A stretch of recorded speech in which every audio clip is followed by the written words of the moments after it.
Hare Krishna, Krishna Krishna, Hare Hare, Hare Rama, Rama Rama, Hare Hare.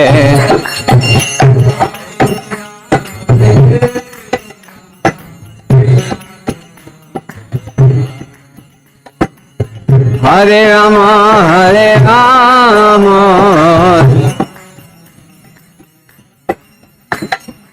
Hare Krishna, Krishna Krishna, Hare Hare, Hare Rama,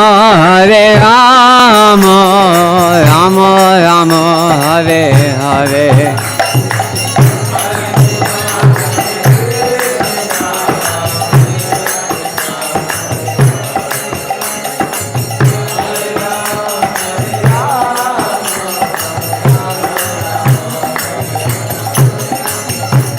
Hare Krishna, Krishna Krishna, Hare Hare, Hare Rama, Rama Rama, Hare Hare.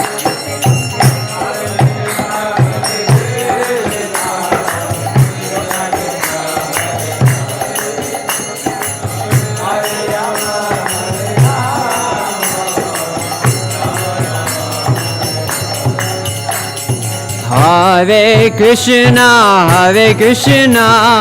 Krishna Krishna, Hare Hare, Hare Rama, Rama Rama, Hare Hare, Hare Krishna.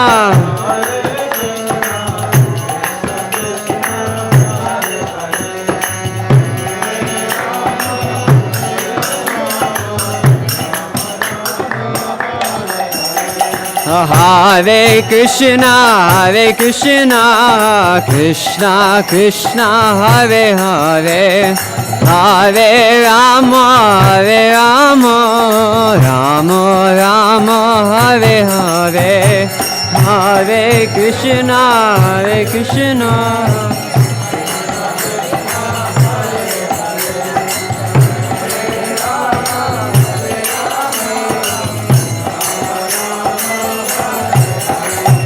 Hare Krishna, Krishna Krishna, Hare Hare, Hare Rama,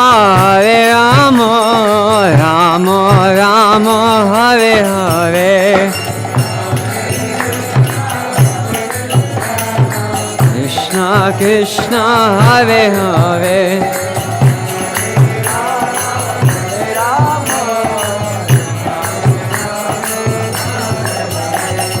Hare Krishna, Krishna Krishna, Hare Hare, Hare Rama, Rama Rama, Hare Hare, Hare Krishna, Krishna.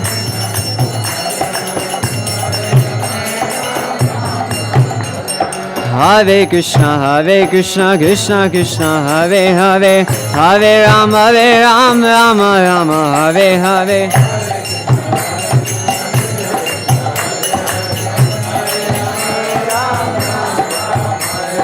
Hare Krishna, Krishna Krishna, Hare Hare, Hare Rama, Rama Rama, Hare Hare, Hare Krishna, Krishna.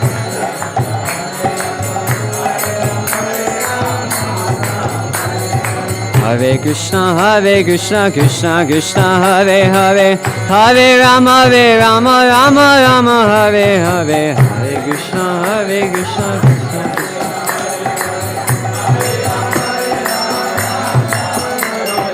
Hare Krishna, Krishna Krishna, Hare Hare, Hare Rama, Rama Rama, Hare Hare, Hare Krishna, Krishna.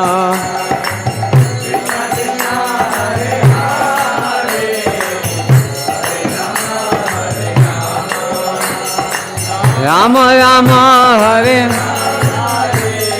Hare Krishna, Krishna Krishna Krishna Hare Hare Hare Rama Hare Rama Rama Rama Hare Hare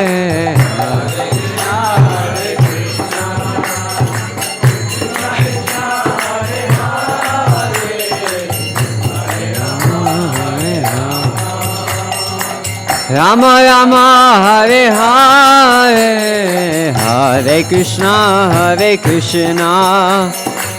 Krishna Krishna Hare Hare Hare Rama Rama Rama Hare Hare Hare Krishna Krishna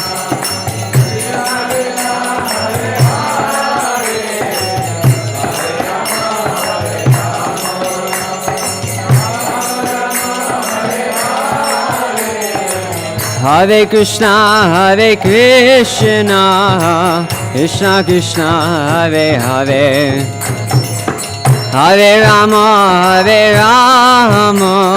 Rama Rama Hare Hare Krishna Krishna Krishna Hare Hare Hare Rama Rama Rama Rama Hare Krishna Krishna Krishna Hare Hare Hare Rama Rama Rama Hare Hare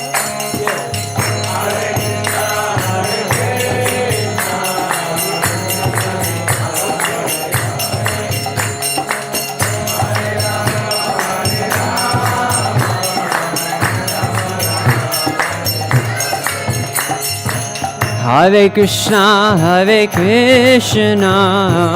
Krishna Krishna Hare Hare Hare Rama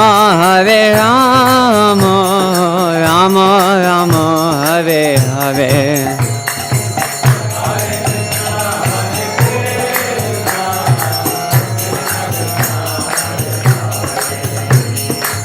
Hare Rama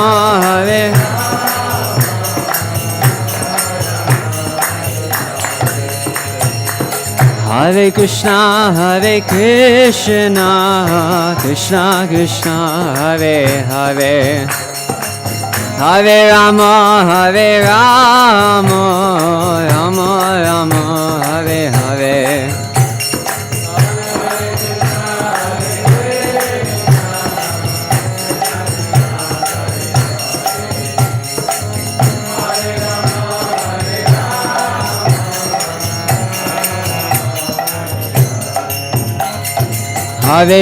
Hare Krishna Krishna Krishna Hare Hare Hare Ram Rama Rama Hare Hare Hare Krishna Krishna Hare Hare Oh Hare Krishna Krishna Hare Hare Hare Ram Rama Rama Hare Hare Hare Krishna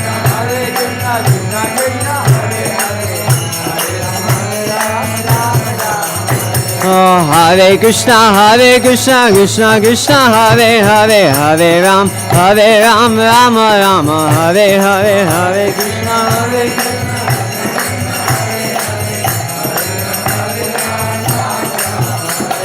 Hare Krishna Hare Krishna Krishna Hare Hare Hare Ram Rama Rama Hare Hare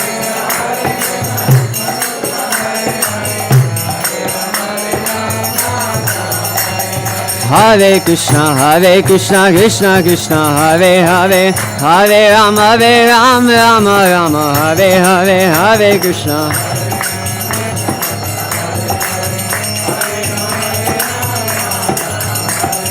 Hare Krishna Krishna Hare Hare Hare Ram Rama Rama Hare Hare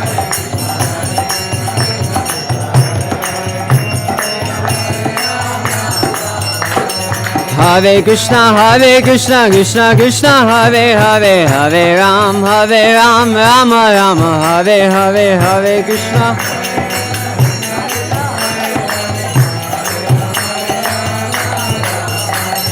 Hare Krishna, Krishna Krishna, Hare Hare, Hare Rama, Rama Rama, Hare Hare, Hare Krishna.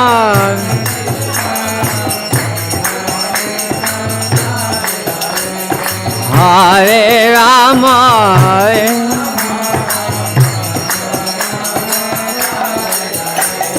Hare Krishna, Krishna Krishna, Hare Hare, Hare Ram, Rama Rama, Hare Hare.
Hare Krishna. Nama Om Vishnupadaya Krishna Prestaya Bhutane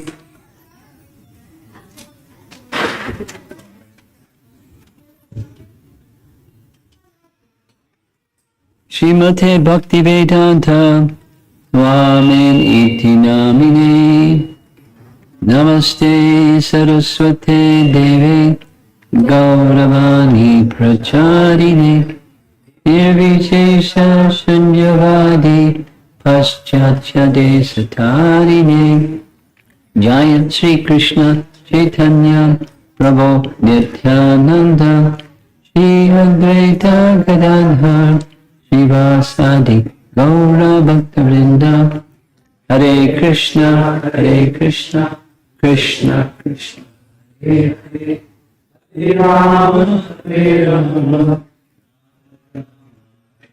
Hare. You don't know the mantra? Do you know the mantra? Can you say the mantra for us one time? Yes, you. Hare Krishna.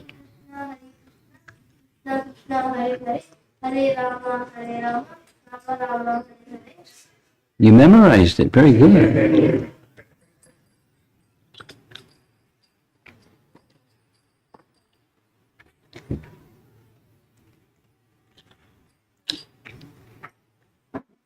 Nama Om Vishnupadaya Krishna Prestaya Bhutade Srimate Bhaktivedanta Swami Iti Namine. So I switched gears a little bit because I'm going to be here for some extra days.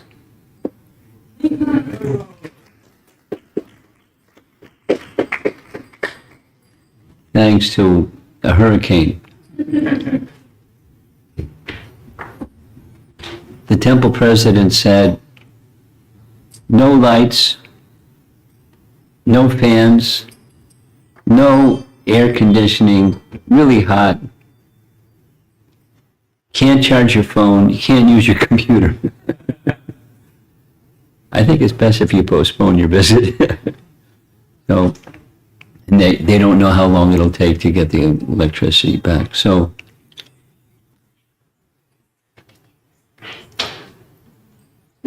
therefore, I decided to go back a little bit. The first of the demon-killing pastimes that Krishna enacted, Canto 10, Chapter 6. Krishna's killing of Putana. And one of the reasons for choosing this is there's 4 parts to this. It's going to take about an hour and a half times 4 to cover one pastime.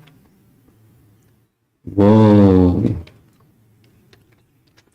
In part because there's fundamental teachings and there's lots of commentary by our commentators.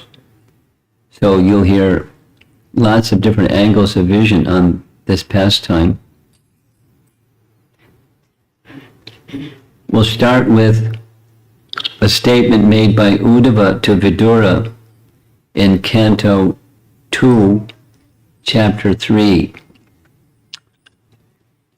What Uddhava says to Vidura, because Vidura is on pilgrimage and he's visiting holy... Vidura went on pilgrimage because, not just because he was offended. I mean, he's a great saintly person. He doesn't leave because he's offended. He realized there's no service for him in Hastinapur. He tried, and Duryodhana, not just because Duryodhana insulted him, but it's useless. There's no practical service for me. I've been in this contaminating association, let me become purified. So he went on pilgrimage for purification, holy places, for a long period of time, more than a year. And one of the places he visited was Prabhas. And he found out when he visited Prabhas that Krishna had departed this world. Not only Krishna departed this world, the whole Yadu dynasty and the whole of Dwarka sank into the sea. He knew all of that. Krishna's gone, Balaram's gone, Ugrasena's gone, the whole shebang is gone.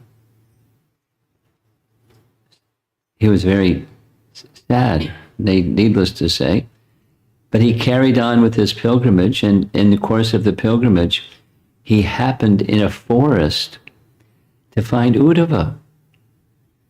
And when you see Uddhava, you think of Krishna, right? Because they're so intimately connected, just like Arjuna, and you think of Krishna.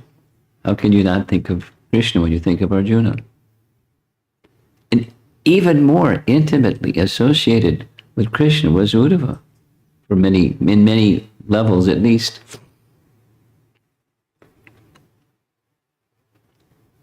So you saw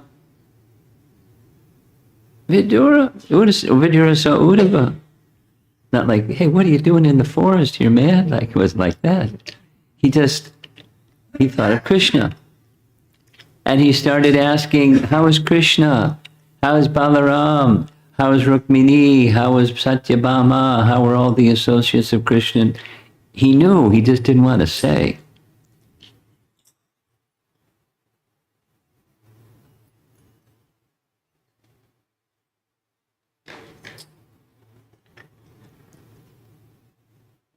Uddhava couldn't speak. He was immersed. He knew, Uddhava knew, Krishna had departed. Balaram had departed. Krishna's gone. He's not going to see Krishna again. He was too emotional. He couldn't speak. And then he spoke. And this is his words he spoke. How shall I take shelter of one more merciful than Lord Krishna, who granted the position of mother to the she-demon Putana, although she was faithless and had prepared deadly poison to be sucked from her breast? Who can be more merciful than Lord Krishna? And then his Krishna button being pressed, he started speaking about Krishna. And more and more and more. And then he covered a quick summary of Krishna's pastimes in Vrindavan, Krishna's pastimes out of Vrindavan. He just went on and on and on. Because he's so absorbed in thought of Krishna. So the idea of what we're doing is also to become absorbed in thought of Krishna by hearing about Krishna. Hearing from Krishna or hearing about Krishna. The Bhagavatam is, even in Canto 1, not just, you don't have to wait till Canto 10, the topics are in relation to Krishna. Here's something that Prabhupada writes in Krishna book. There's 2 slides. The transcendental pastimes of the Supreme Personality of Godhead Krishna are so powerful that simply by hearing, reading, and memorizing this book, Krishna, one is sure to be transferred to the spiritual world, which is ordinarily very difficult to achieve. One of my godbrothers is named Dravida Prabhu. Dravida Prabhu is one of the editors for the BBT, and Dravida has memorized Krishna book. He just press, what chapter would you like to hear? You press the button, and he recites it. And Aruta, he doesn't just recite it. It's like Badahari and Kirtan. He radiates. He loves Krishna. He loves Krishna book, and therefore he loves Krishna.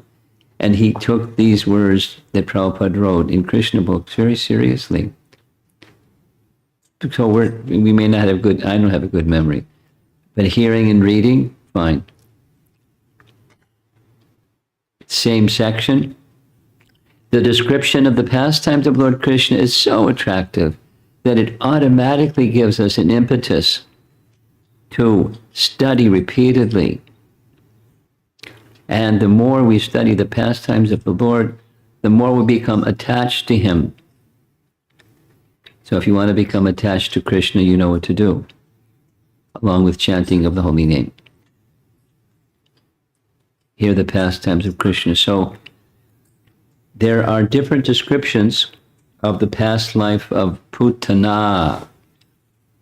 The reason of different narrations is because each day of Brahma, there's a cast of characters. They may carry the same name, but they're not all in their past lives the same personality or the same situation. So here's 4 from Brahma Vaivarta Purana. We find that Putana in her last life was Ratnamala.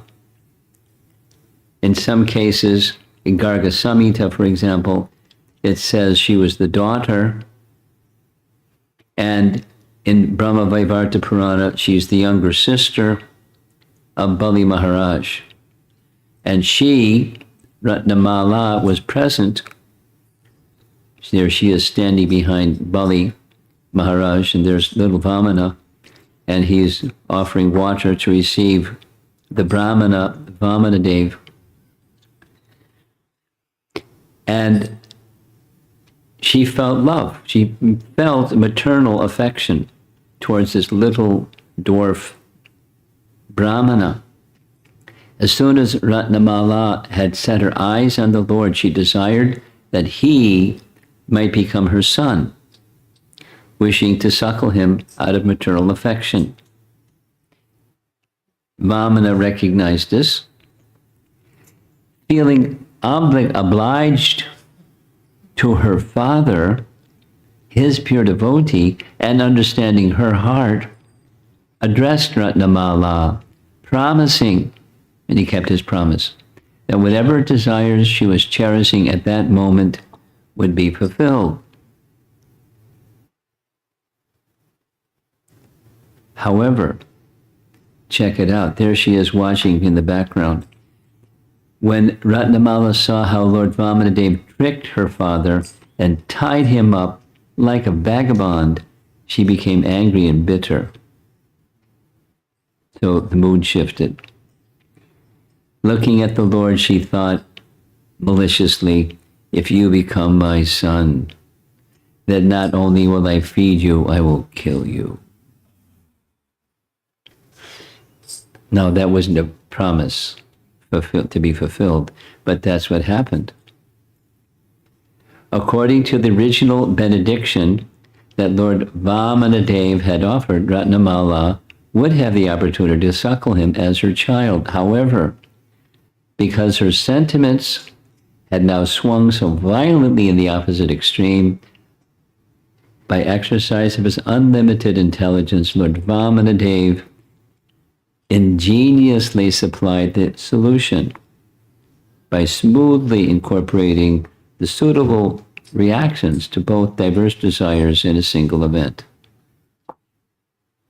So that's Brahmavaivarta Purana, similar, very similar to Garga Samhita. And here's another version from Garga Samhita. Similar, but a little different. When she, Ratnamala, saw the form of Vamanadev in Bali Maharaja's yajna, she felt feelings of love. So it's similar, but a little different. And there was some benediction, special detail. Bali is a descendant of Prahlad Maharaj, right? Who was Bali Maharaj's father and the son of Prahlad Maharaj? Virochana. So, because Prahlad Maharaj was given the benediction that his successive generations would be protected, when Lord Nrsingadev killed Hiranyakashipu, he guaranteed Prahlad Maharaj that he would never again personally kill any members of succeeding generations in Prahlad Maharaj's dynasty.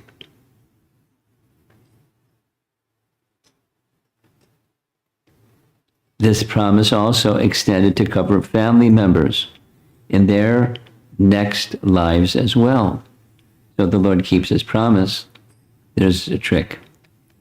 Sahashika was one of the sons of Bali Maharaj, who was a grandson of Prahlad Maharaj. So Bali Maharaj had a son. In his next life, Sahashika became Dhenukasura in Krishna Lila.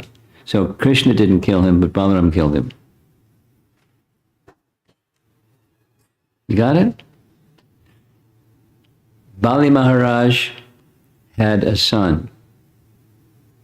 His son was Sahashika, or grandson of Prahlad Maharaj. And there was his benediction. So in Sahashika's next life, he became Dhenukasura. So Krishna wouldn't kill him, because he made this promise. He had Balaram kill him, no problem. Krishna is very clever.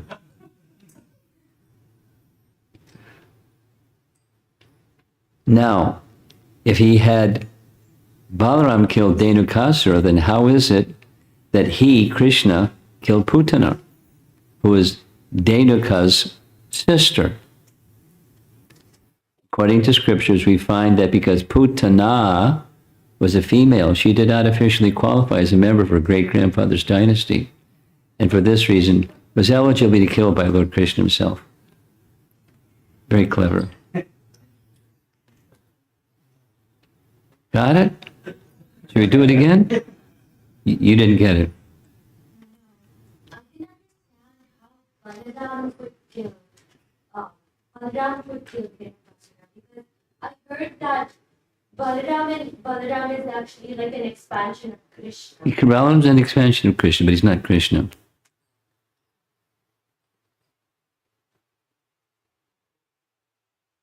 Go ahead, Balaram kill him. Is that sorted out for you? Okay.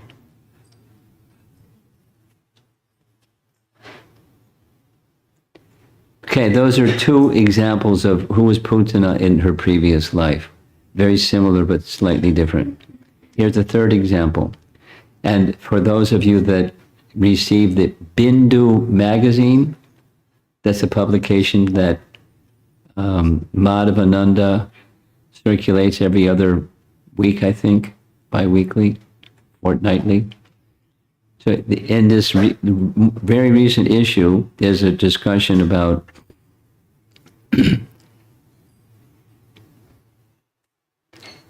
from Adi Purana. There's this history of who was Putana in her previous life. It's a different explanation. So their narration is long. It's like 6 pages. But there was a Brahmana couple, husband and wife, called Shivanta. Shivanta was the husband. That's this fellow on the right, nice Brahmana. And his wife, Charumati. And they did nice service together, serving the Supreme Lord. They were Vaishnava Brahmins. However, one time her husband was out of station for some time, so she was entrusted to continue with the puja and everything on his behalf while he was gone. And something happened. Misfortune happened.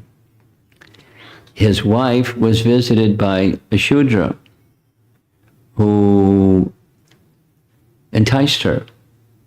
And she was no, and he was, he was tricky. He somehow enticed her, and she cohabited with him. And in course of time, she slackened in all of her Brahminical duties and gave up all of her service. And she, in general, became an incorrigible lady. After some time, the husband came back, and he saw what was going on, and his wife had changed. So he tried, and he tried, and he tried again, and she was incorrigible. So then he, the husband, cursed her. You should take birth as a Rakshasa.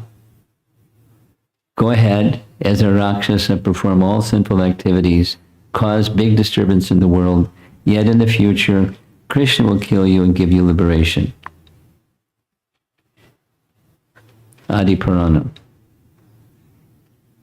Different, but compliments in Madhavananda from Adi Purana. And a different version from Brahma Vaivarta Purana. Very interesting. Putana was the sister of Kamsa. What? Kamsa had a sister. She had been given mystic powers by Durvasa Muni. Very intriguing.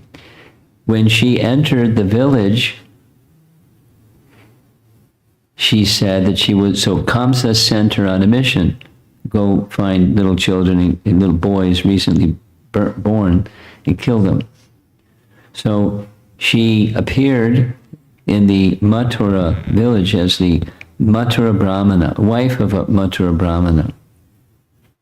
According to Brahma Vaivarta Purana, when Lord Krishna killed her, a great chariot came to take her to Goloka Vrindavan. I couldn't find a good picture of a nice chariot, so there's a chariot. 100 wheels, totally jewel encrusted, 10,000 chamras, and 10,000 mirrors. Try to find an image that matches that description. That's what I came up with. So, Putana's Kamsa's sister, sent on a kill mission. So different versions.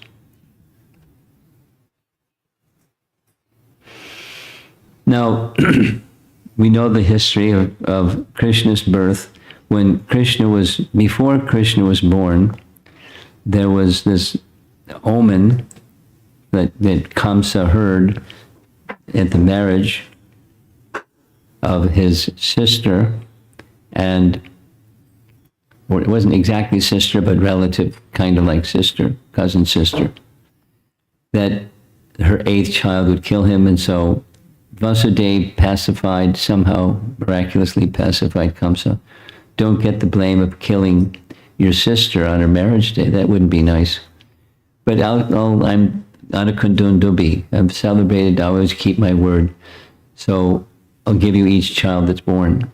So here's the first child, and he, with each of the children, as the image in the lower right shows, he took the child by the heels, raised the child in the air, and smashed the child on a stone slab. Newborn child, nice guy. 6 sons. Then comes number 7. Balaram appeared, and after Balaram appeared, while he was in the womb of Devaki, he was transferred by Yogamaya to the womb of Yashoda and took birth as, Rohini took birth as the child of Rohini. Then Krishna was born in the prison house of Kamsa. We know the whole story. There's a little child, and then Krishna showed his form, 4-armed form, so that he would know he's not just a little child. And so they knew. And before he assumed the little child form, he said, I'm going to assume a child form, and you, Vasudeva, in the image on the right, take me from the prison and place me by the side of Yashoda. This evening she's also giving birth. And don't worry, all the guards will fall asleep. There they are, asleep. And don't worry, the doors the gates are locked, the prison, but the gates will open, no problem. And it's a big storm out, no problem. The hoods of Anantashesha will protect you. So he crossed the river Jamuna and placed little Krishna by the side of Yashoda, took the female child that was by the side of Yashoda and brought the female child back. Kamsa tried to kill the female child and said, well, you know what he said? You know what he said? The female child? Kamsa heard that the 8th child of Devaki was born, so he came rushing to the prison. And they tried to plead with him. He was impossible. He grabbed the child, same program, lift the child when he was ready to smash the 8th child, and she slipped from his hand, rose in the air, the form of Durga appeared and said, Kamsa, you're such a fool.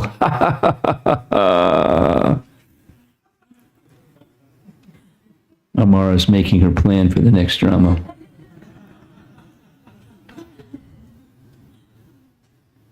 The 8th child of Devaki is already born and will kill you.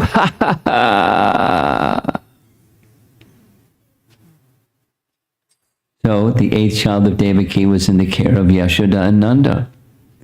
And so Nanda had been entrusted in looking after Rohini. So he, Nanda, raised the 2 boys, almost the same age. Balaram was a little bit older, but almost the same age. And he took care of them very nicely. And slowly, their childhood pastimes. And Krishna had his natural affinity for cows. The Supreme Brahman, taking the form of a human being, descended on earth and assumed the mood of a village boy, cowherd boy. This is Ananda Vrindavan Champu. Although he appeared like an ordinary human being, to common people, Sri Krishna, who is famous as the beautiful form of supreme transcendence, has a completely pure spiritual body, manifesting along with his divine consort.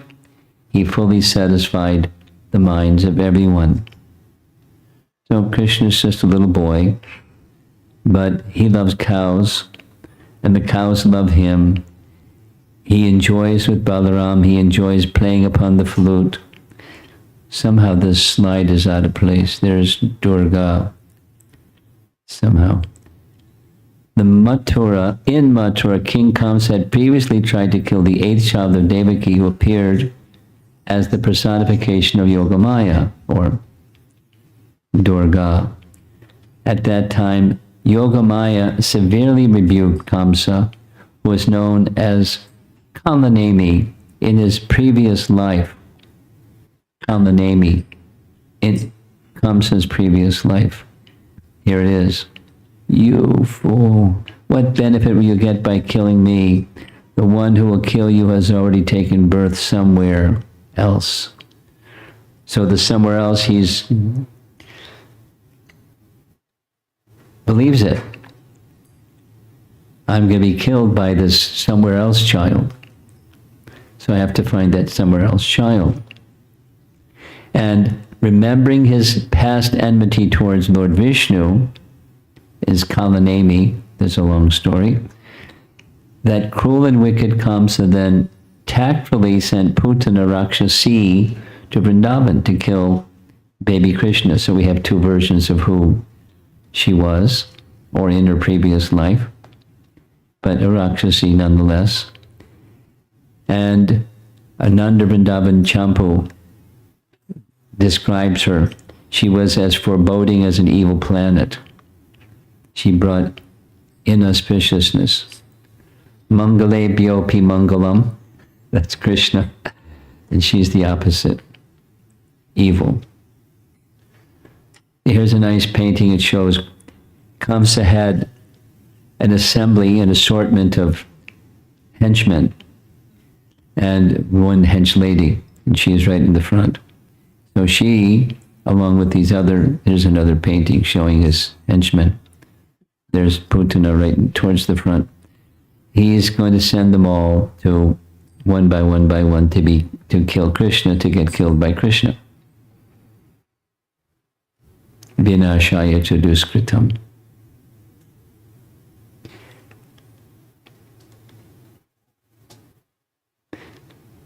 Ananda Vrindavan Champu writes, notice there's a nice eagle on his glove hand. So some kings keep like that.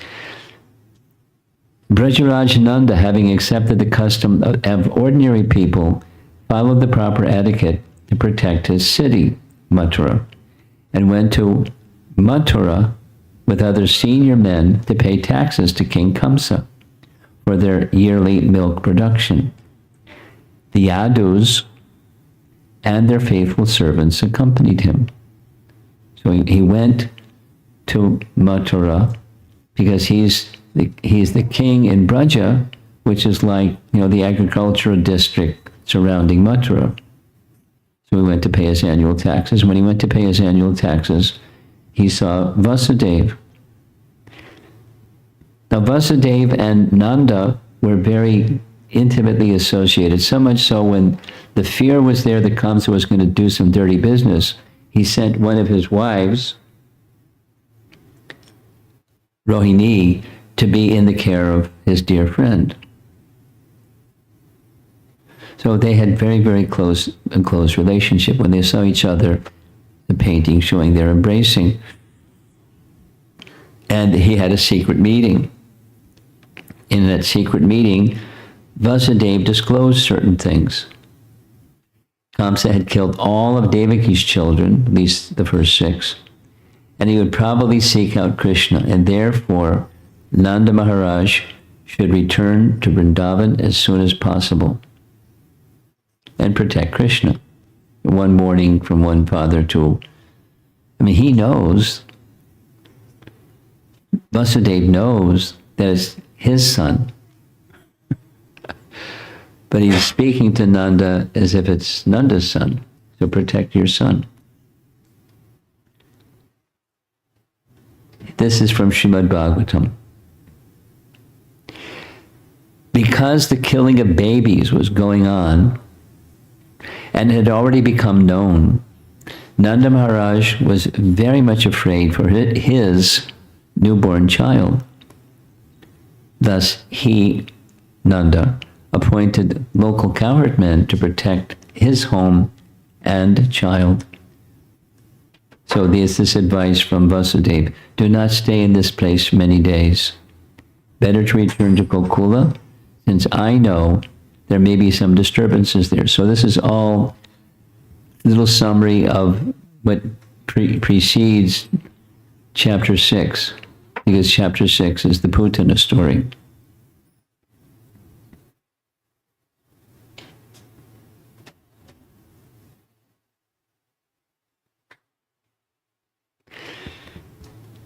My dear king, so Shukadeva is speaking to Maharaj Parikshit, while Nanda Maharaj was on his way home, he's thinking, what Vasudeva had said could not be false or useless. There must have been some danger of disturbances in Gokula. As Nanda Maharaj thought about the danger for his beautiful son, Krishna, he was afraid. Now, Nanda is thinking Krishna is his son. Vasudeva is understanding it's Vasudeva's son. But he's thinking, my son. So he was afraid. And he took shelter at the lotus feet of the Supreme Controller, Narayana. So I put in strong letters here. Sankitaha. He was afraid. But he's in the spiritual world. I'm looking at Sri Radhika because she asked this question. He's in the spiritual world. How can he be afraid? How can there be any danger in the spiritual world? What? Anxiety in Goloka? I thought there was no anxiety in Vaikuntha. Vaikuntha, without anxiety, right? And he's in anxiety. What's going on? There's a good answer. The residents of Vrindavan are eternally dear to Lord Krishna. And they are perfectly situated in the highest platform of spiritual happiness, free from all contact of the material energy. Nothing can touch them. No danger can touch them. No matter can touch them. They have eternal forms. They have everything. There's nothing to worry about. Always in anxiety. Canto 10, chapter 11, which is a few chapters later. In this way, all the cowherd men headed by Nanda Maharaj enjoyed topics about the pastimes of Krishna and Balaram with great transcendental pleasure, and they could not even perceive material tribulations. So why is he feeling some anxiety? Here's the clue from Compliments of Rupa Goswami. Rupa Goswami teaches there are 33 vyavachari bhavas. A bhava is an ecstatic mood, and chinta is one of them. Transcendental anxiety, not the other kind. And bodily symptoms arising out of ecstatic love for Krishna, especially with parental affection. So some danger for Krishna, oh no, anxiety. Wait a minute, we're supposed to be in Vaikuntha. It's a transcendental emotion. Let's see it in reverse. As above, so below. Meaning, we don't have an experience of something without it having its pure existence in the spiritual realm. The pure existence in the spiritual realm has chinta, a vyavichari bhava. So worrying about Krishna's welfare was an ecstasy. He was in anxiety. Here's Brahma's prayers. You recognize the photograph. He's before Krishna, and Krishna is holding his left hand with a lump of yogurt, kind of nonchalantly listening to these very profound prayers of Lord Brahma. My dear Master, although you have nothing to do with material existence, you come to this earth and imitate material life just to expand the varieties of ecstatic enjoyment for your surrendered devotees. So it's a stimulation. The anxiety of Nanda Maharaj is his transcendental attachment for Krishna being stimulated by anxiety. It's an attachment for Krishna being stimulated by a certain ecstasy. Here's another reference. Whenever there is danger, the pure devotee thinks of the protection and shelter of the Supreme Personality of Godhead. It's one of the reasons for difficulties. There's no difficulty, but there's a perception of a difficulty, so that increased shelter taking, Rakshisha Titi Vishvasa, so some of you may know, some of you may not know. There, according to Rupa Goswami's teachings, there are 6 symptoms or characteristics or angas, limbs, of surrender. One of them is Krishna will always protect me. So here comes some danger. So there's some perception of danger, but it is just to inspire or stimulate in the ecstatic love of taking deeper shelter. So that's what happened. Here's a similar message from Bhagavad Gita. The material world is temporary and miserable. Anityam asukham lokam. Anityam, temporary, asukham lokam. That's this material world. It's, the miseries in the material world are perceived in one way by the materialist and perceived in another way by a transcendentalist. Do you know some devotees that are going through some hard times? I know some devotees that are going through some hard times. And it's not easy to go through hard times. So why? They're devotees, they're nice. Some, it can be this and that and the other thing. It can be very, very, very, very difficult.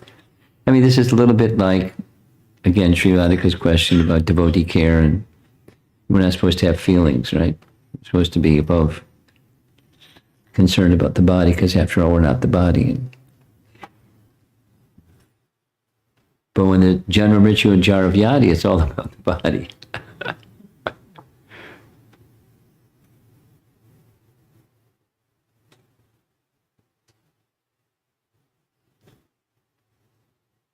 I have this practice of finding out devotees, it's not everybody, but a number of devotees, their birthday, when they have their birthday, I send them a little note. I sent one to Govinda. Yeah, there's nothing wonderful about birthdays. It's just tribulation. Why are you wishing me a happy birthday? It's the source of misery. It's like, okay.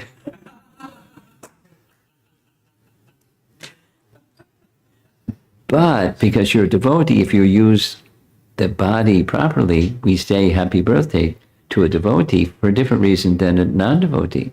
Because it's a privilege, it's a special opportunity, human form of life, having been introduced to bhakti. How are you going to do kirtan without your body? Govinda Prabhu. So use your body in the proper ways. So there's this nice devotee having kirtan. In this material world, there's danger at every step. This is again Brahma's prayers. Padam, padam, yadvi padam. Therefore, a devotee has no other course than to take shelter of the Lord at every step. Now we're going back to this Bhagavatam verse, first verse. We're about halfway through the slides for this evening. We're just on verse 1. So this is Jiva Goswami, and the personality on the right there is Nanda Maharaj. Nanda surrendered in his mind to Hari, he who destroys all fears, because he was feeling fearful for his son. Since Vishnu was his family deity, for the auspiciousness of his son. So he was interested, he's a father, interested in the auspiciousness of his son, so he's taking shelter of Vishnu or Hari to give protection. Or, this is Jiva Goswami's rendering of this first verse, the information could not be false, that's what he heard from Vasudeva. On the way back, he especially thought of his son, most attractive, thinking, I do not know what news is there. He returned to his house. And here she comes, Putana. I'm going to skip this because of time. Here's the second verse. While Nanda Maharaj was returning to Gokula, there she is, the same fierce Putana whom Kamsa had previously engaged to kill babies was wandering about in the towns, cities, and villages, doing her nefarious duty, killing babies. That was her program. She's not a nice lady. So here she is looking for any child newborn, doesn't matter, a boy, new one. No children were killed, although she was searching. Then Jiva Goswami comments, only children connected with Kamsa were killed. Jiva Goswami has a lot to say about this pastime. This verse tells the news of Vraja. Though previously his ministers persuaded him to afflict the sages, fearful Kamsa agreed that Putana should go to kill the infants as a simultaneous method for safety before harassing the sages. They're pretty nasty, both of these. She was first engaged because she was ferocious in killing infants.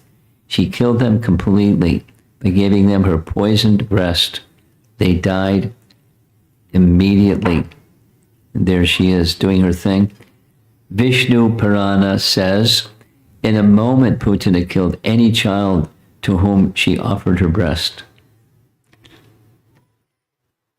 And there's a nice BTG article on this whole pastime. Such witches can play their black art only where there is no chanting or hearing of the holy name of Krishna. She wasn't faring so well in Vrindavan because they always chant Krishna's name, just talking about Krishna. It is said wherever the chanting of the holy name of Krishna is done, even neglectfully, all bad elements, witches, ghosts, and dangerous elements are driven away. And this is certainly true of the place where the chanting of the holy name of Krishna is done seriously, especially in Vrindavan, when the Supreme Lord was personally present. Therefore, the doubts of Nanda Maharaj were certainly based on affection for Krishna. In other words, he's little, he's just very, very young, but he's the talk of the town. So they're speaking Krishna's name again and again and again. And Nanda is a Vaishnava, he knows what the effect of that is. However, his affection for Krishna even clouds his other knowledge. Actually, there was no danger from the activities of Putana because people are chanting Krishna, Krishna, Krishna. That's the message.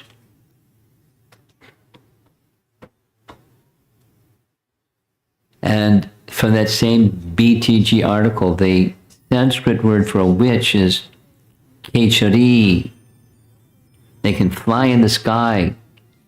You know, the Western thing is they ride on a broomstick, go sailing through the air. There's a full moon in the background, and they've got a big black hat and crooked nose, and Kechari. The black art of witchcraft is still practiced by some women in the remote northwestern side of India. They can transfer themselves from one place to another on the branch of an uprooted tree. So we just normally see it's like a broomstick with twigs coming out in the other end. Putana knew this witchcraft, and therefore she is described in the Bhagavatam as Kechari. She's looking for children to kill. Moving right along, we're the third verse already. Again, this is Shukadev speaking to Maharaj Parikshit. Wherever people in any position perform their occupational duty of devotional service by chanting and hearing, there cannot be any danger from bad elements. Therefore, there was no need for anxiety while the Supreme Personality of Godhead was personally present. But we certainly allow or honor. Nanda Maharaj has chinta, he has some anxiety because of his attachment for Krishna and parental affection. Here's Prabhupada's purport. Shukadeva Goswami spoke this verse to mitigate the anxiety of Maharaj Parikshit. Maharaj Parikshit was a devotee of the Lord, and therefore, when he understood that Putana was causing disturbances in Gokula, he was somewhat perturbed. Shukadeva Goswami therefore assured him there was no danger in Gokula. And hearing from, there's Maharaj Parikshit kneeling humbly before Shukadeva Goswami. Just hearing from Shukadeva Goswami, he became peaceful. And that's the effect of chanting. This is from Bhaktivinoda Thakur's song, Gitavali.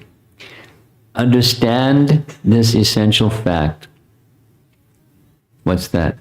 Life is temporary and full of all kinds of miseries, so take shelter of the holy name as your only business. There's the Hare Krishna mantra. And a nice little photograph of Radha Krishna.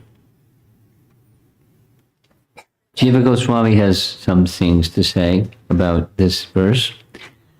It was said that Putana killed children in the towns and villages. What happened to Nanda's boys?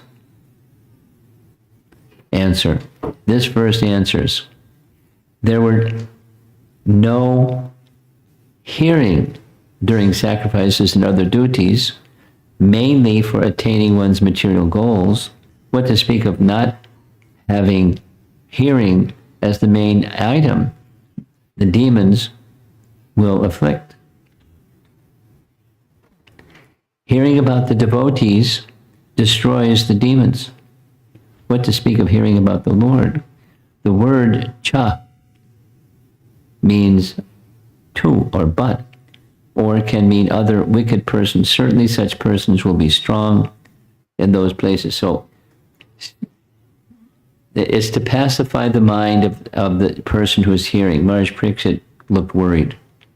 He's telling a pastime that already transpired, but hearing about Putana's coming and making trouble, he's concerned for the residents of Vrindavan. So Shukadeva interrupts the flow of the Leela to reassure Maharaj Parikshit. Because there's this because of Krishna's presence and the constant chanting of Krishna's name because of their affection for Krishna, Putana can't do anything. Meaningless. I'm going to skip this. I'll just leave this part here in the red. The coming of demons was for the purpose of increasing the pastimes of the Lord, which produced bliss for all people. These disturbances arranged by the Lord are produced by the Lord's Leela Shakti, according to the Lord's rasas, in order to increase Yashoda's prema for Krishna, and it worked.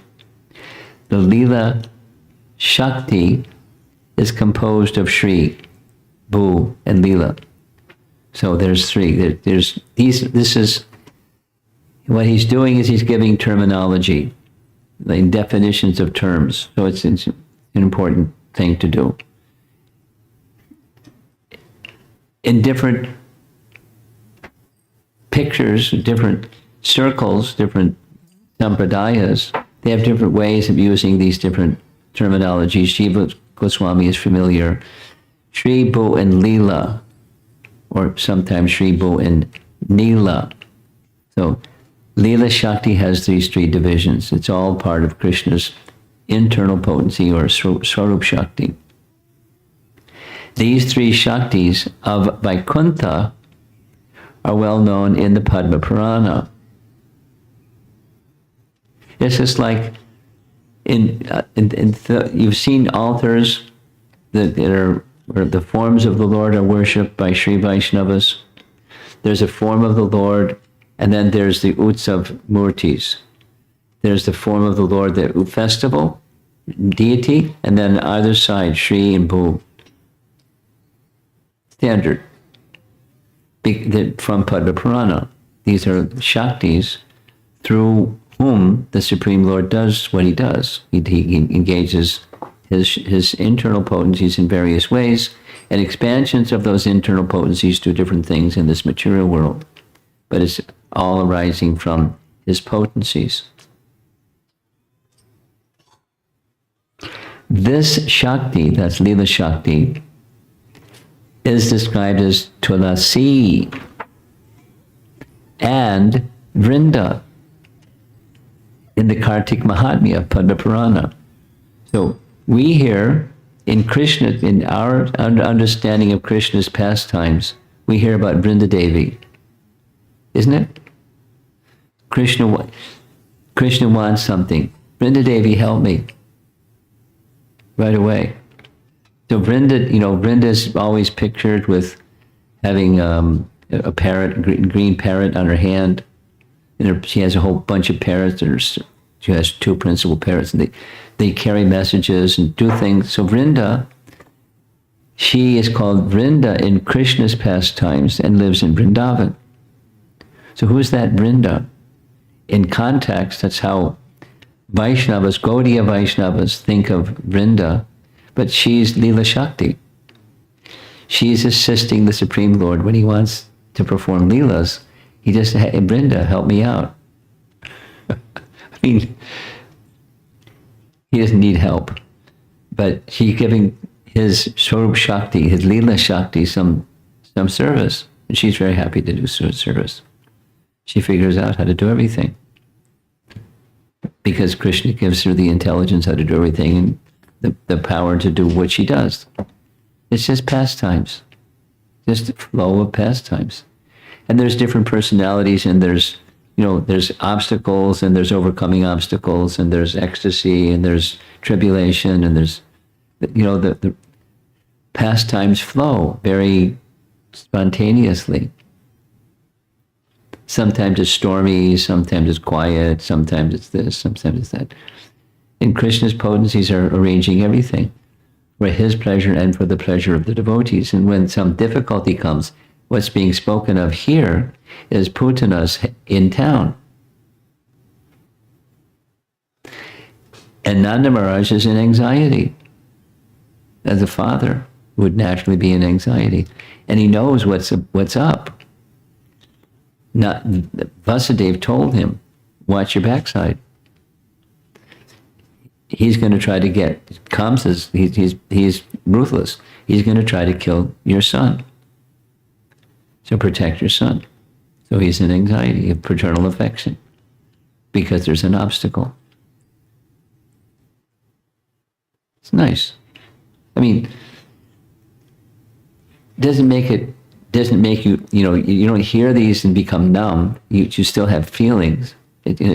Besides, it's very exciting. And Krishna's going to win.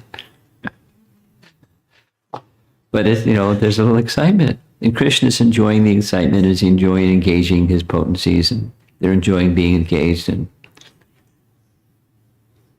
there's danger. Here comes Putana. Here's a reference from Bhakti Sandarbha. It's in relation to Hiranyakashipu and is trying to harass Prahlad. But it's the same, the harassment, that the principle is being spoken of. Bhakti removes fear of wicked jivas. Take shelter of bhakti is the message from Maharaj Parikshit, from Shukadeva Goswami to Maharaj Parikshit. Krishna's there, don't worry, everything's going to be okay.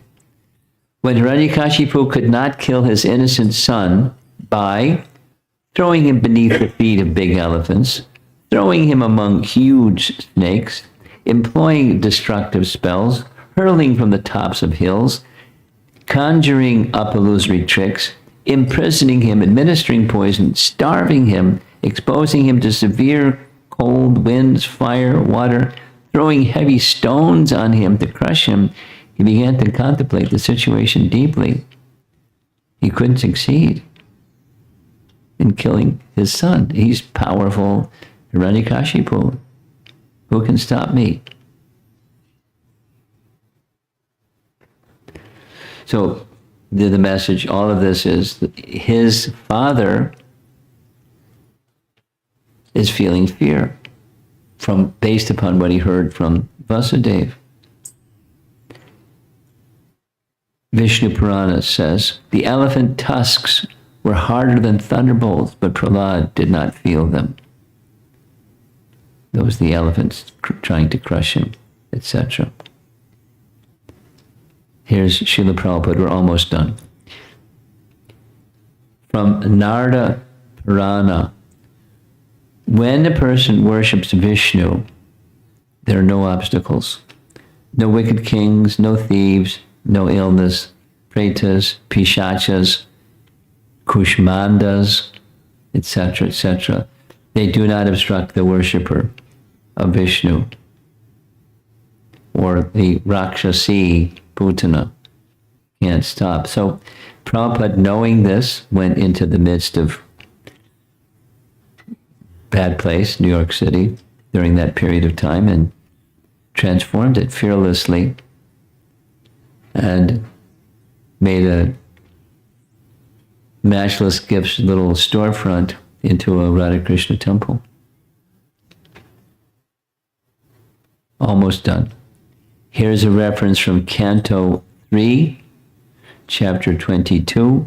Again, it talks with Vidura. Oh, Vidura, how can miseries arising from the body, mind, ghosts, other humans, or natural conditions bind up a person who has taken shelter of the Lord? So here's a person who looks like he's in a coma or something, but he's thinking of the lotus feet of Krishna. So just thinking of the lotus feet of Krishna, that's when there's protection from bad elements.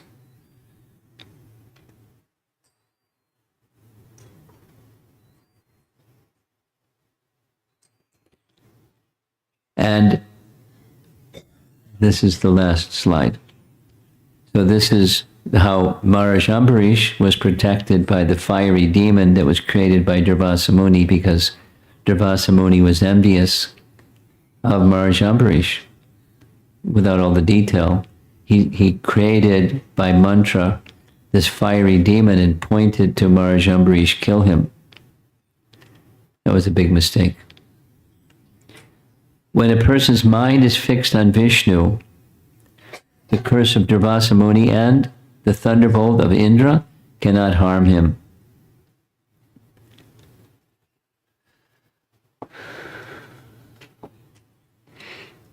Now, it's certainly the body can be harmed. But even when the body is harmed, the soul cannot be harmed by material circumstance. Now, in this case, Maharaj Ambarish even his body was not harmed, but quite the opposite. Durvasa Muni was in big trouble. Savaimana Krishna Padara Vindayo. So just fix the mind on the lotus feet of the Supreme Lord. That's the third verse of chapter 6, the story of Putana. And it gets very interesting. This is just kind of setting the stage for the pastime. So let's see if there's some discussion. Yes, yes. I think I should speak less and allow more discussion.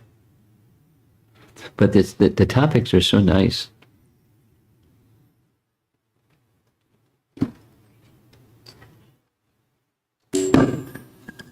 Whoa, that one works. The other one didn't work.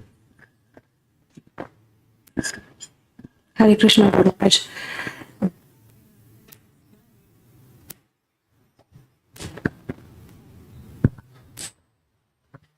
He's turning the dials as you speak. Hare Krishna. There. The question,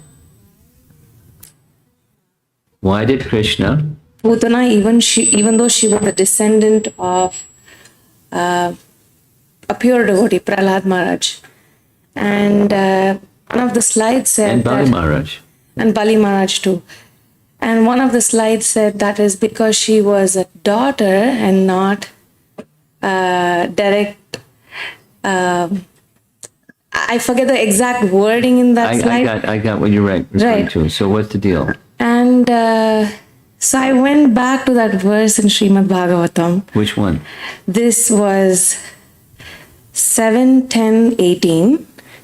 And this is the verse spoken by the Lord. The Supreme Personality of Godhead said, "My dear Prahlad, O most pure, O greatly saintly person, your father has been purified, along with 21 fathers in your family. Because you were born in this family, the entire dynasty has been purified." And in the purport, Srila Prabhupada says, since Lord mentions 21 forefathers, this indicates the benediction expands to other families also. Yes. And, further on. Yes. That slide was a little unsettling for me. Why? Mainly because so long the context of all those verses has been remove the material desires, remove this and that, and somehow it says that benediction is restricted based on a certain, and So what's the why would what's the problem? What's the trouble you're having? Gender? gender the issue? What's the issue? That the Supreme Lord would make a statement that seems to be restricted by a person's material body. That, especially for me as I'm understanding, everything is, they're having an exchange between Narasimhadev and Prahlad. The exchange is on a spiritual platform. And yet he would make a statement that was not on the spiritual platform. Oh, that's your problem. You find troubling. I don't know, maybe I'm not able to voice my exact concern, but I don't know if you can gather what my issue is. I think I am. I'm not sure. But the essence of the question is, how can something spiritual convey itself or be transmitted or transferred to something that's on the physical material platform? Given the statement is spoken by the Lord himself. Yes, okay. Why is that seems like conditional? Somebody who came, yes, it's spoken by an acharya, but then going and putting a condition on the Lord's statement. Not putting a condition on the Lord's statement. Pardon me? It's not. I don't see it's not putting a condition on the Lord's statement. The Lord is making a promise, a pledge, and he keeps his word. And so is Krishna killing Putana in violation of his word? That's the question. That's the question that's being addressed in that little passage, because Putana was in a female body. It's a gender specific. then it's not in violation. It's not superimposing a condition on what the Lord said. What the Lord said is he kept his word. And she falls outside of that pledge according to Vedic law or custom. Now, it's not putting a condition. Like if the irritation that you have or question or something, discomfort that you're feeling is, how can something be superimposed upon Krishna, who is all spiritual? But he's making, the pledge that he's making is descendants of will receive, as you are the pure devotee, the benediction that goes to the pure devotee goes to the descendants of the pure devotee. The descendants of the pure devotee, that's also physical or material. The material bodies, descendants. So they may be whatever they may be. In her case, is a Rakshasi.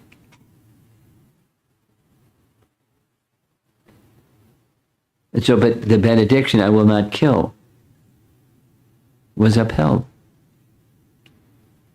He kept his word. I guess I'm not getting what your doubt is.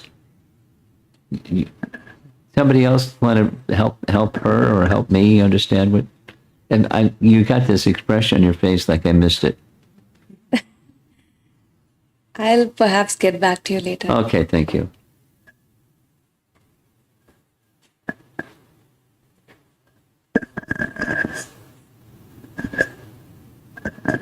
Hare Krishna Guru Maharaj. Maharaj, in one of the more recent slides, previous slides, you had a statement about Leela Shakti Yes, and Vrinda Devi as Leela Shakti. Leela Shakti. Could you help me understand the difference between Leela Shakti and Yogamaya, Purnamasi as also some personality who arranges? It gets a little dicey. It's a little. What I mean is, the terminology is not always like this.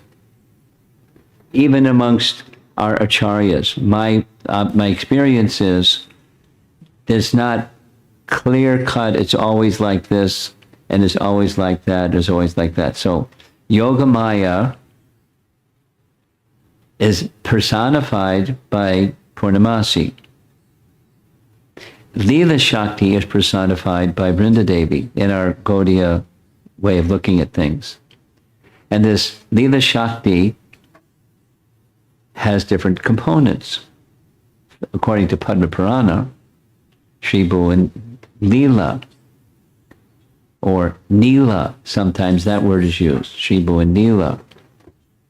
And they have functions on behalf of the internal potency. Now, what's the relationship? The question that I'm getting is, the internal potency, we commonly, conveniently just say Yogamaya, but that's not exactly what the internal potency is.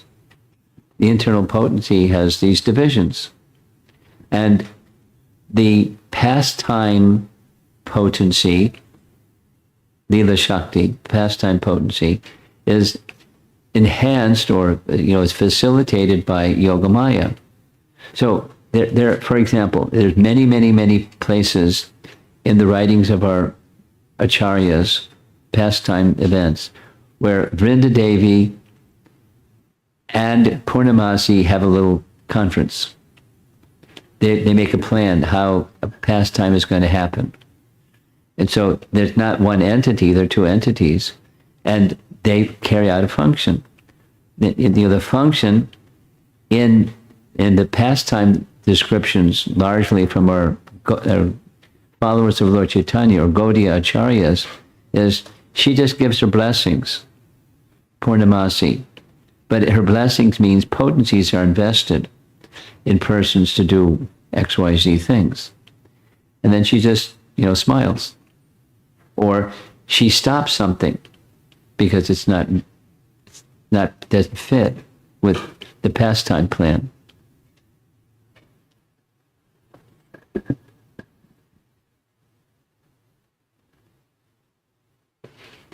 So she sanctions or prevents.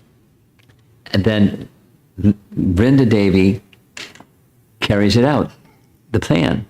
Purnamasi doesn't carry out the plan. She just gives her blessings or says no. Or she doesn't say exactly no, but like, this isn't an auspicious time. Why don't you go left instead of right? She just, redirects things.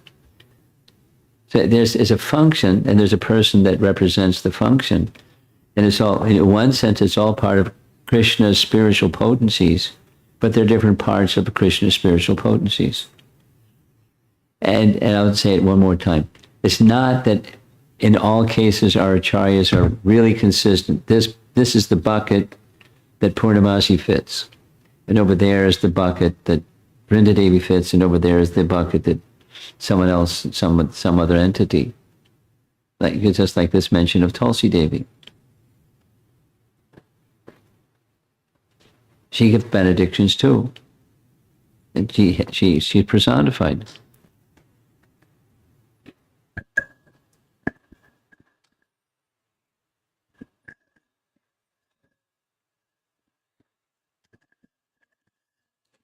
Hare Krishna, Maharaj. Yeah. I had a question that's been on my mind for some time. Okay. Correct me if I'm wrong. But I've noticed when devotees first join the movement, not all of them, but they can tend to enter into this like very fired up, fanatical, slightly fanatical phase in their Krishna consciousness journey.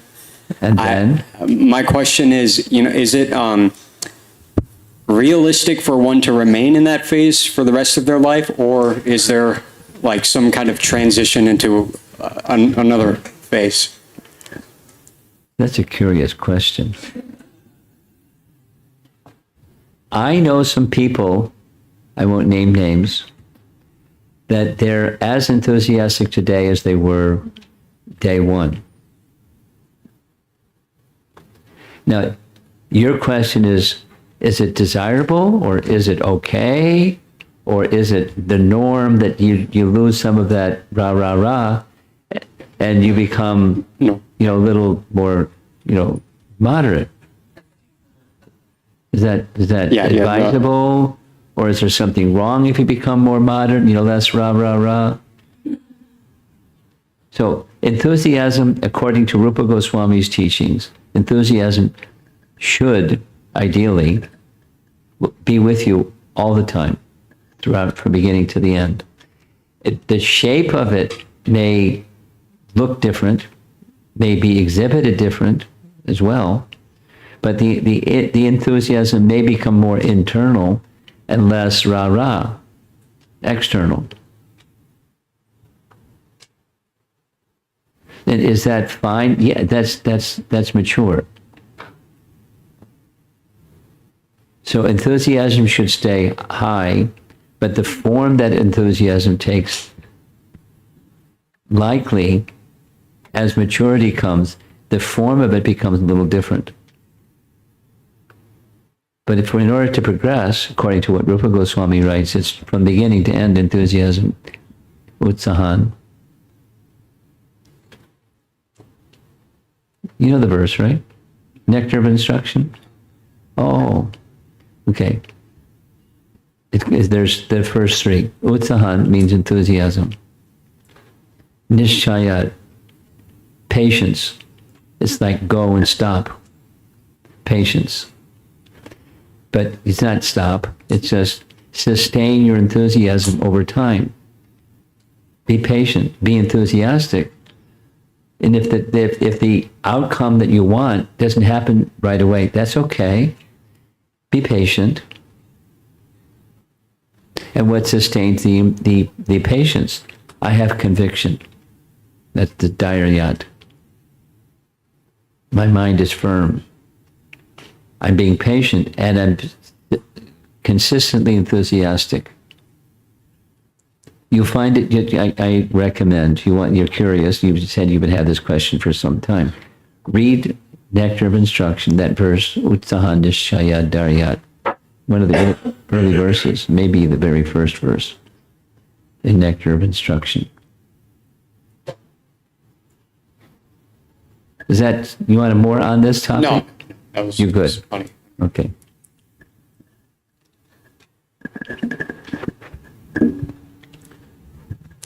This microphone stand wants to keep moving.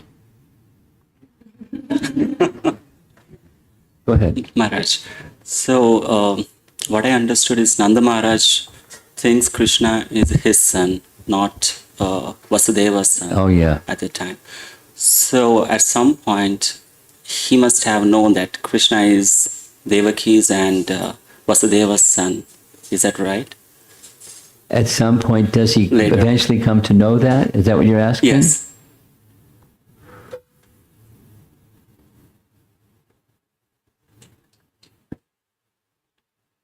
That's a nice question.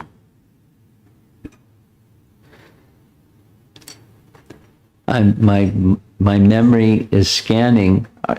Were there events where he came to know Krishna is not his son, but is Vasudeva and Devaki's son?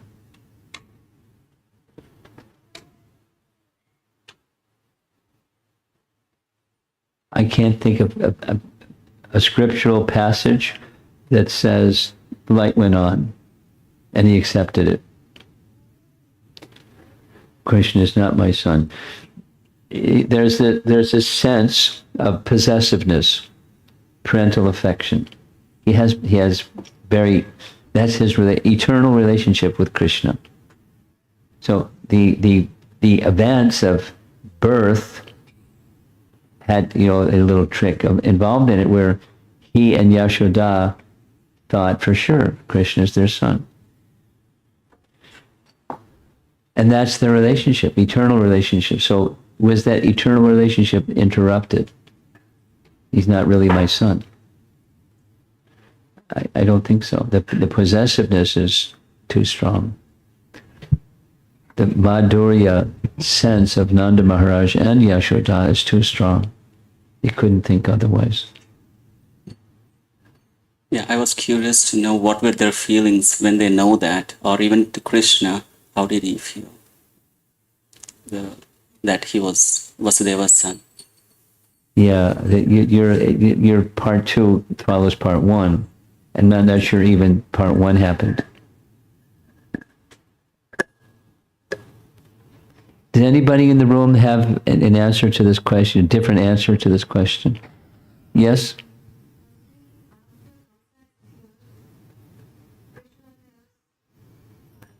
After Kamsa is killed, Krishna tells Nanda Baba to go back to Vrindavan, and he stays with Devaki and Vasudev. And Vasudev, he says, you've lived there so long, you need to go to school. In that context, I have a feeling I was trying to pull out the passage from Krishna book. I haven't figured out yet, but I think Arudha, can you help us? Maharaj, I remember reading there was a certain point when this happened, but I can't recollect right now. That You have some homework assignment. It's Okay. in the Krishna book. Well, wherever wherever. She's going to enlighten us tomorrow. From scripture, just, what you find. Now, your memory, Varsana, your memory is Krishna had to go to school, but that happened in Mathura. It didn't happen in Braja. Vasudeva and Devaki, he's our son. They knew he's come back. He hasn't gone to school yet. So Upanayana and then go off to school. But how does that connect with Nanda and Yasoda? Your memory says it does somehow. You're going to look it up too. Okay, we'll have 2 reports tomorrow. Just in terms of rasa, how can Nanda think otherwise?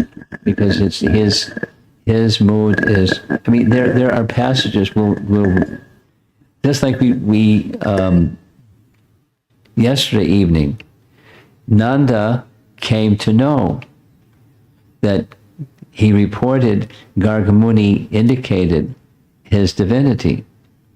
but not that he is Vasudev's son. And how did he process that statement? He may be whoever he may be. I have to take care of him. That's the possessiveness of father to son is an intrinsic part of Nanda's mood. So who he is, there's several passages where he and the residents of Braja are pondering, who is he, who is he, who is he? And he showed them the spiritual world. He showed them Vaikuntha. But that doesn't mean he's Vasudev's son. Okay. Someone else? Yes. Maharaj, thank you for this very wonderful narration. And It's the first part. yes. Yeah, you have to. Can you turn that speaker? Just point it more towards me and away from him. That's good. Okay, let's see what happens. Yes. This question maybe relates with the previous one. We find that when Krishna leaves the gopis before the Rasa Leela, and their bhava is disturbed by his leaving. Yes. Then they start to sing songs about Krishna and Yes. about that he's the Supreme Lord, and they sort of remember his Aishwarya at that time. But when Nanda Maharaj, when he's fearful of Krishna's safety, or Mother Yashoda, when she sees Krishna on Putana, they don't start to glorify Krishna. They don't remember his Aishwarya like the gopis do. So, and actually, like followers, if I'm remembering correctly, followers of Vallabhacharya sometimes point to this and say, therefore, Mother Yashoda's affection is the highest. Yes, because she can't leave that that maternal and paternal affection. So maybe this is a comment, or maybe you have further comment on this. Vallabhacharya and our acharyas are very similar, but there's some points of digression or difference.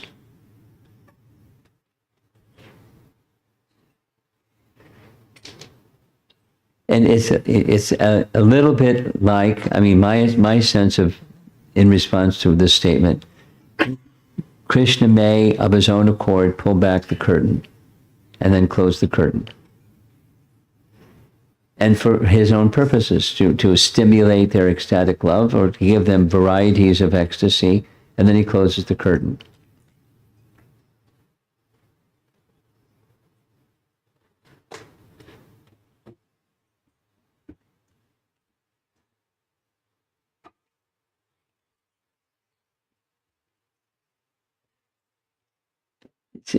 I would be interested to read and then the passages and then the commentary on those passages where the gopis speak of Krishna as the personality of Godhead. There must be some very profound commentaries on all of that, what the exact language is and how to process it, how to understand it. Because how can they have rasa dance with the Supreme Personality of Godhead? It doesn't fit. Even if they're goddesses, if they accept that therefore they are goddess of fortune and he's Narayan and we're dancing with our husband. That's not Vrindavan. So I'd be interested to read exactly what their words are, and then I'm sure if there are those exact words or there's something in that direction, vast commentary must be written. Because our acharyas are very consistent about the love of the gopis is the highest.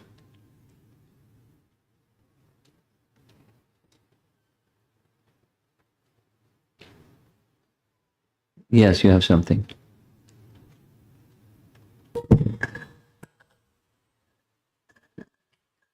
Maharaj, we hear that within the material realm, the closest experience to spiritual love is the love of a mother. Yeah. And Putana chooses this most sacred relationship to violate.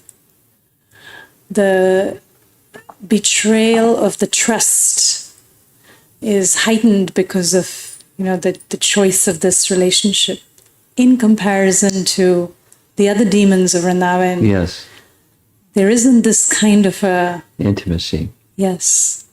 So it really heightens the drama. We heard from Radhikaraman Prabhu's class about drama in Gita Nagari.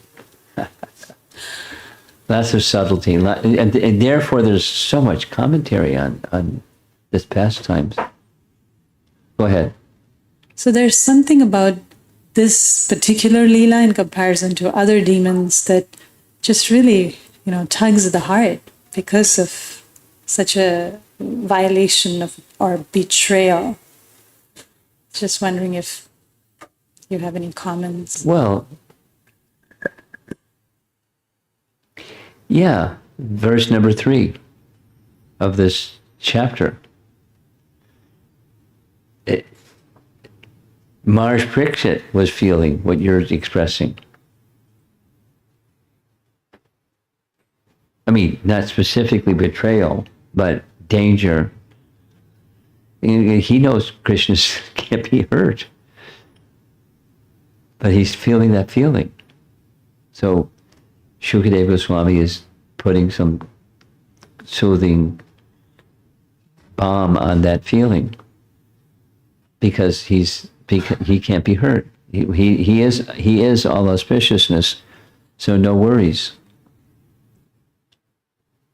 No, but the residents of Vrindavan, they have worries when they see what they see and so forth and so on, and they have to burn the body because who knows, some black magic may come out of some pieces of the body, so they have to burn the body, and 8 miles long and this whole thing. They're not going to mess around. So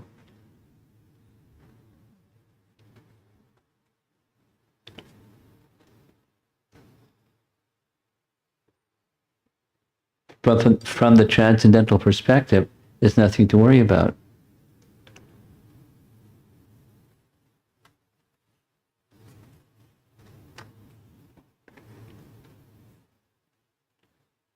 I spent some time today on meditating on the Kevalastika first verse, some more.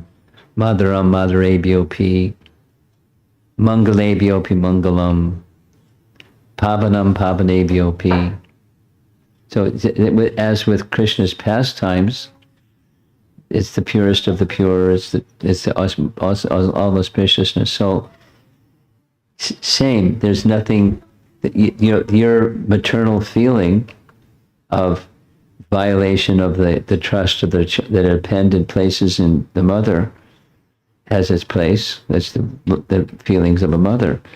And, hear the words of Shukadev, Maharaj Parikshit from Shukadev Goswami. No worries, please. Calm down. Don't get worked up. Mangalebhyopi Mangalam.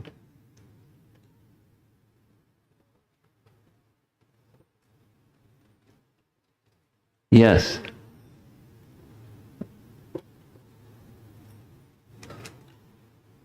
Hare Krishna Maharaj. I had a question on one of the things you said about difficulties and how they're just a perception. I didn't quite understand why they're just a perception, and I was wondering if I could get some clarification. I'm not sure what the context of a statement was. Was it something that I spoke or something that was on one of the slides? I think it was in relation to Nanda Maharaj's fears. So it was a statement from our acharyas. Yes. So he's feeling, in his case, now our case is not the same as his case, or his case is not the same as our case.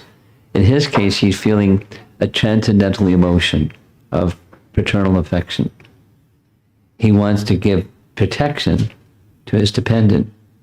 Krishna is his dependent. That's his paternal affection. And he sees danger, so his paternal affection spikes. And he feels some anxiety. But that's his paternal affection, experiencing a certain ecstasy, a certain bhava.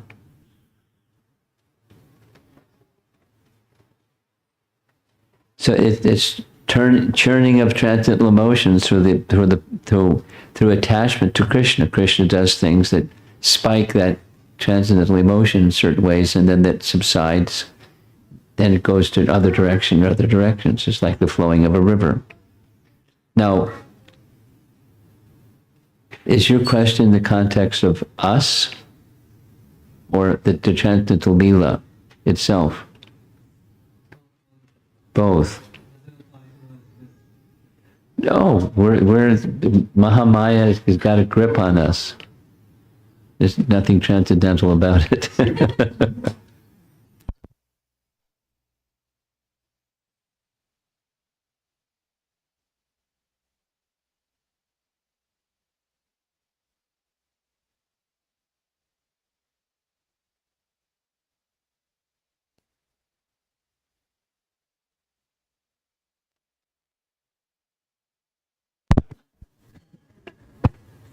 Okay, we're back on. You had something? Let's give you the microphone. Thank you, Maharaj. Speak slowly. Thank you, Maharaj. I actually had 4 questions, but I'll only ask you one. Utsahan. There is Yeah. So my first Do you question. like Rupa Goswami? I read a little, just Okay. a few things. Because by him. yesterday I asked you if you know Raghunath Das Goswami. Yeah, I didn't know him. Yeah. They're good.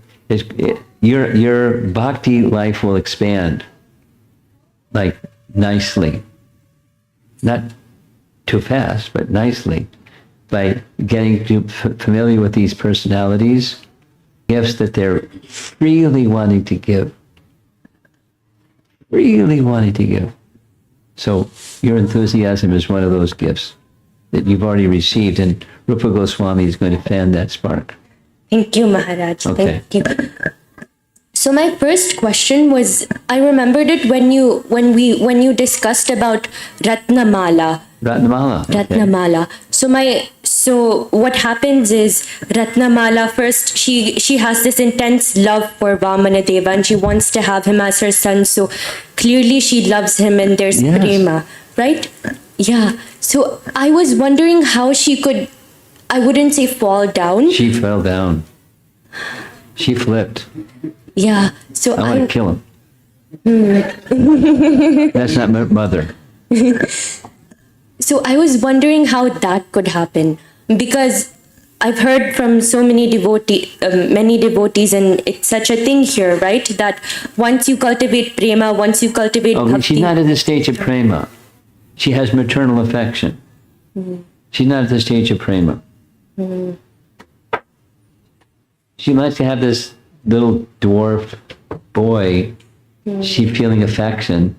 Maybe if it's possible, I'd like to become, in another life, because it's not the same life, but become mother. So it's not prema. Motherly affection. I mean, supposing, for example, just take a little off-the-shelf one. Somebody that's a mother or is in a female body that sees this little boy somewhere. Wouldn't it be nice to have this little boy as my son? It's not prema. It's just motherly affection. Next question. So my next question was about. So there are actually so many demons in Krishna's Leela and Krishna's pastimes, right? So many demons who, like I can think of too many. Sisupal and Kamsa, who actually repeatedly think about Krishna, and what he does, and they have such intense emotion for Krishna. It's anger, but they are still thinking about him and they are Yeah. feeling for him. And I was wondering how they could maintain their anger after thinking about Krishna, because because I have heard, and there's I can think of a few examples in my mind of devotees who initially started by being like atheists. They Yeah. didn't like God, they didn't want to believe in God, but they started with that emotion. They started questioning, thinking about God with that dislike, with that And they hatred. got purified. And some of those people became purified and they did a flip. I know some people like that. So now, why it didn't happen with these other demons? Because they were really intense. Krishna, Krishna, Krishna. So deeply, two reasons. Deeply rooted envy, where, you bring the beauty of Krishna or the power, like Shishupal. He vile.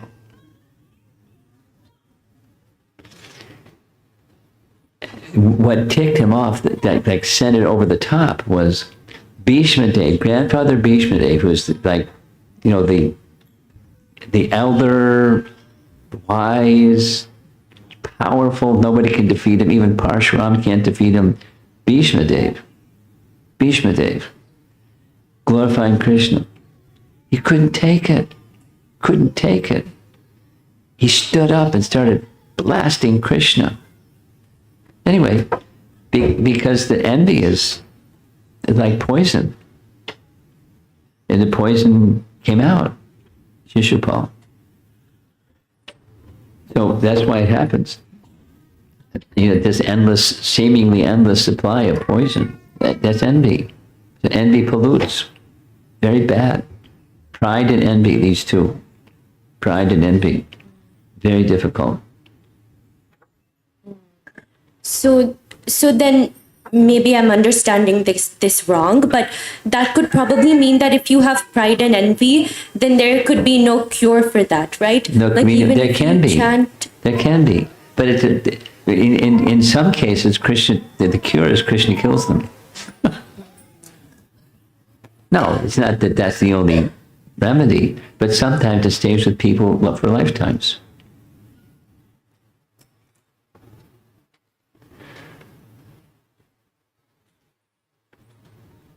And with compound interest, their envy leads to further vilification, leads to further implication. So The poison kills them. So because they were demons and they were like, they were probably more powerful than human beings, and their pride and envy Yeah. was more powerful. Yeah. So because we're human beings and our envy and pride might be a little less, could that mean that like it didn't work on them, but it could work on us? Yes, right? Like yes. if we think about Krishna, then our pride and envy. Yes. We're little people. They're big people, big demons.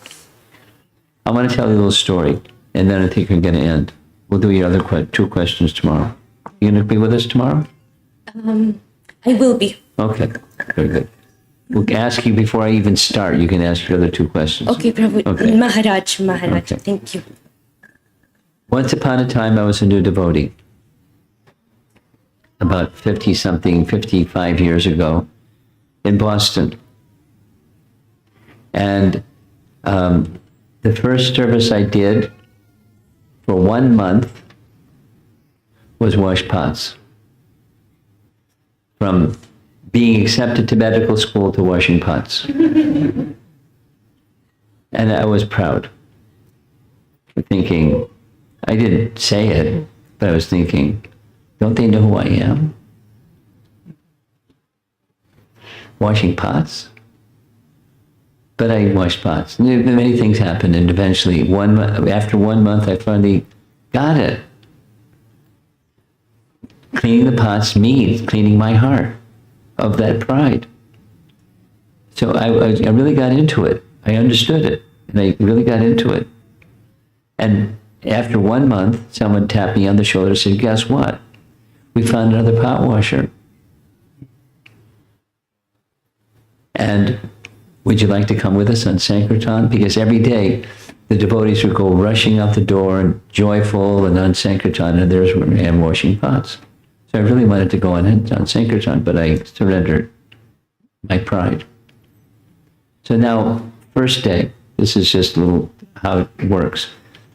The devotees, I've narrated this many times, but it's meaningful to me.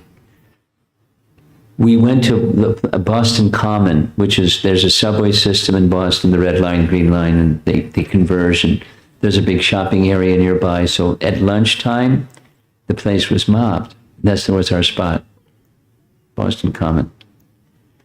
And, the system was, for half an hour we chant, and then for half an hour you go distribute invitation cards and Back to Godhead magazines. That's what we had. So in the crowd, when we were chanting, I noticed there was this hunched over, crazy looking fellow. And he would rock back and forth like this, and he was envious. It was like seething steam coming out of his ears, envy. So it was my turn to go distribute Back to Godhead magazines. And as soon as I went, he followed me right to the person, snatched the magazine from their hand, because I put it in their hand, and said, don't take this.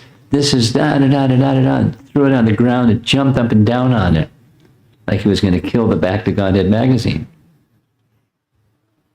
And then looked at me and sneered. Because I was a new guy. You had hair and dungarees and, I was a new guy. At the end of the second month, same guy, and I was distributing Back to Godhead magazines and invitation cards, and he came up because he would sit and listen to the holy name for an hour every day, very regulated, weekdays, 5 days of the week. Take the magazine, it's the best thing, He was still, with spit coming out of his mouth and his head moving, and he was mad. But his heart changed. I was in disbelief. It was a good lesson. Both of them were good lessons. Many nice things happened. They're good lessons. So he's still crazy, but, crazy for Krishna instead of crazy against Krishna. His heart changed just by hearing. And I don't know if he took prasadam. Maybe he took prasadam, but he heard every day for an hour, 5 days of the week. So it has its effect. There's something, he was just crazy. He wasn't really a demon, but some people are like Shishupal and some other people. They're just envious to the max. So until we meet again tomorrow, Putana Part 2. What? Tomorrow's China. Oh.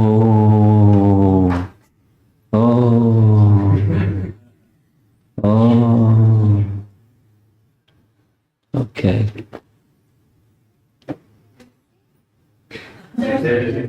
You know what the topic is tomorrow for the China class? Putana Part 1. Double the nectar. Oh, okay. Okay. Srila Prabhupada ki jai.